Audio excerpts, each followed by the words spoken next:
All right, it's 8:45, and the good news is if you've got an awkward situation, we've got someone who can help. Let's talk about workplaces today. When you look around, what do you see? A variety of colleagues, each with different personalities. Probably some you get along with well, and maybe others not so much. Maybe they leave dirty dishes in the sink, or maybe their negativity is sinking morale. Well, fear not. Here are some tips on how to cope with our colleagues. Is our etiquette expert, Julie Blais Comeau. Good morning, Julie. Good morning, Crystal. Thank you so much for joining us. We love having you in. Let's talk about workplaces today. I think the first and foremost thing that we need advice on is when you should bother speaking up. Because when you do so, you're probably going to change that relationship with a colleague. You're so wise to say that. And the same thing would happen with family members, community members.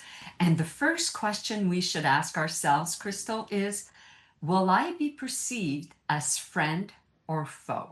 That's number one. If there's that little bit of a doubt where you're thinking that you're going to be perceived as foe, as an enemy, don't do it. Don't do it. But if you're close enough, you get along well, sometimes you have lunch together, you may even meet after work, well, then you're going to go ahead and make the decision to have the conversation. Now, for a moment, let's go back to if we are perceived, we could be perceived as foe.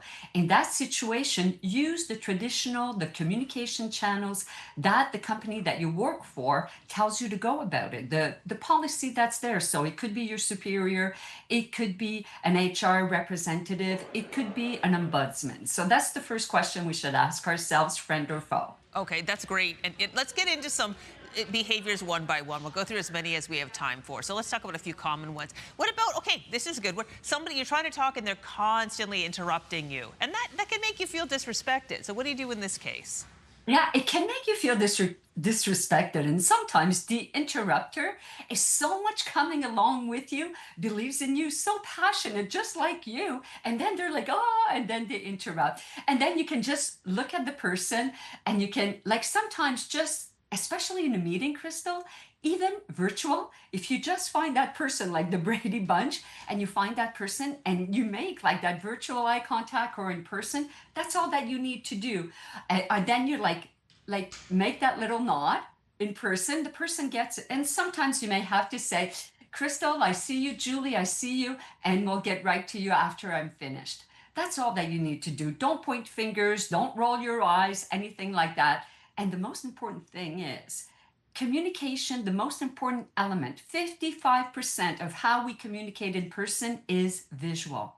So make that eye contact non-threatening, smile. And number two is our vocal, 38%.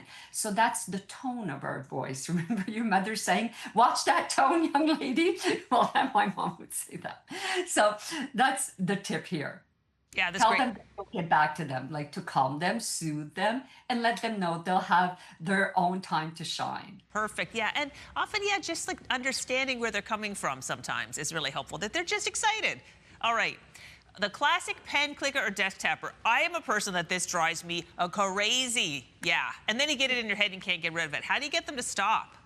Yes, yes. And that's a tough one because, like, at first you're like, okay, she's just like nervous, and we understand we're being empathetic, as you suggested, right? Like, we're being empathetic, but then we can't focus. And do you know, Crystal, that it can take, according to some studies, when we are interrupted, up to 22 minutes, 22 guys, to get back into that flow, into that zone. So you're going to pick up your courage and you're not going to blame here. You're going to say something like, and you're going to do this in private, not with everyone.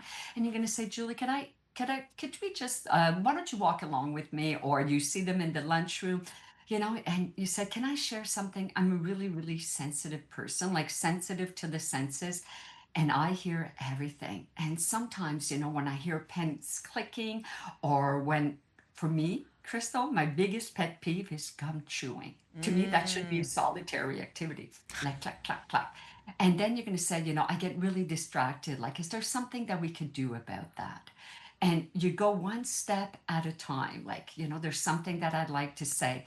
And for all those tough conversations, most of the time you can start with something like, what I have to say is difficult.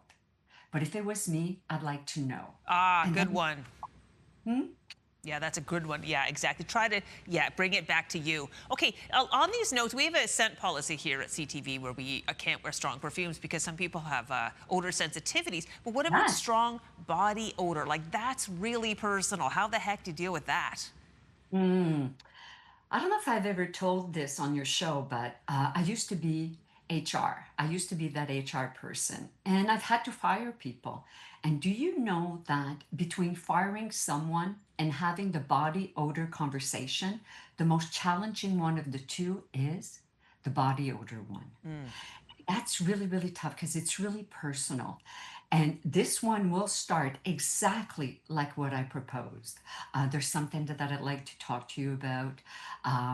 It's difficult. If it was me, I'd like to know.